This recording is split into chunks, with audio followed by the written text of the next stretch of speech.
This ego that you have, this petty ego, is actually good.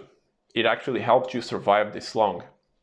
And it is there because you have high standards. Your anger and your self-hate can be the key for your success.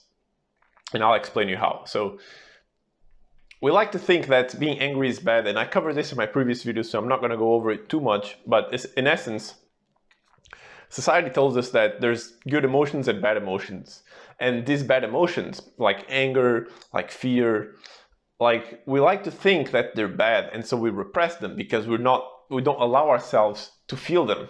But the problem is that once you repress them, they don't really go away. They stay inside you.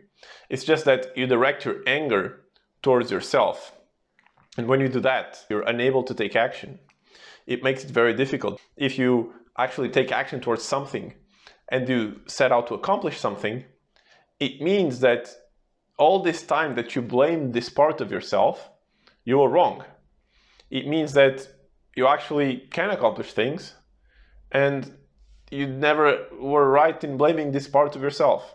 This is what drives self-sabotage. This is why a lot of us self-sabotage. Have a conversation with that petty side of yourself, with that side of yourself that gets angry at the delivery driver for being late, at that side of yourself who feels like your friend doesn't respect you enough and doesn't return your call. That part of yourself should be taking action in the world. And the reason it doesn't is because, again, it blames a part of yourself for that instead of taking the responsibility to actually go out and set out and do things. And so what you want to do is you want to first acknowledge this part of yourself, acknowledge this ego that you have, and be really grateful for it. Be really grateful for it because for the most part, if you have a very big ego, it means that you were really hurt when you were younger, particularly when you're a kid or a teenager. It means that maybe you're going through school, and school is like this social hierarchy, right? So there's like the popular kids and the nerds and whatever. And if you were in a low place in this hierarchy, you may have developed an ego in some sort of other hierarchy, being the video game hierarchy, being the intellectual book reading, or I don't know, just internet culture hierarchy, meme culture hierarchy, where you actually can rank higher and you feel good about yourself. And you start developing this ego that you're very knowledgeable, you're very intellectual, other people don't get you. You develop your own hierarchy. And so this ego that you have, this petty ego, is actually good. It actually helped you survive this long. And it is there because you have high standards. And it was there to serve you, and it's still serving you. The problem, though, is that once you have a big ego, and this is why the whole ego is the enemy aspect of it comes on, is that once you have a big ego, it becomes challenging to you to defy that ego, to actually humble yourself and be like, okay, I got hard work to do. I'm still not good at something. It becomes really, really difficult to progress through things because you don't have the humility to admit that you have to take a lot of action, that you have to learn a lot, and things have to suck for a while before you actually get good. And this applies to any endeavor, be learning a musical instrument, learning how to program, progressing in your career, in your business, whatever. Humility, ask any entrepreneur, is a very key aspect to have, a key skill. Your ego served you, but now it has to take a back seat so you can progress.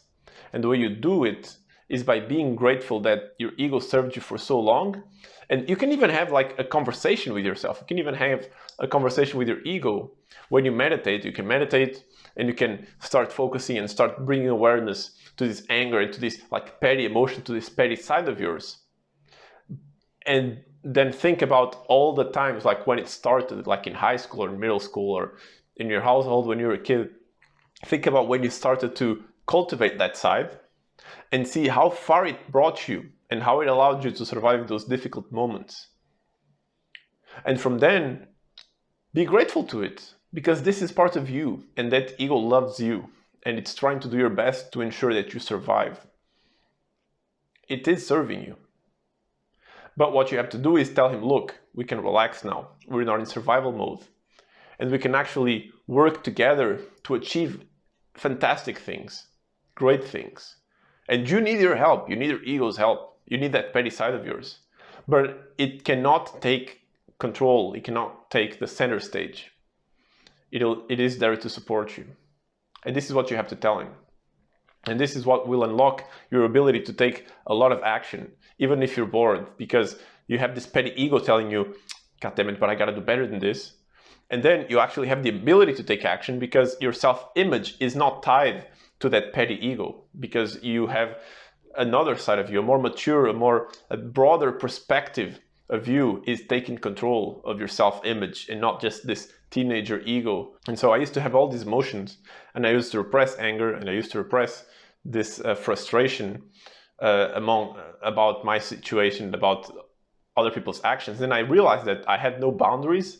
Like, people were just doing things, and because I repressed this anger, people, like, I have no boundaries. There was no boundary. And so this is very, very key. And this petty ego, teenager ego, is really there to serve you. It really loves you. And you should love it back. I do love it back. And that allowed me to actually take more action in life in general. So cool. Thanks for watching this video. I hope it helps you. And I'll see you in the next one.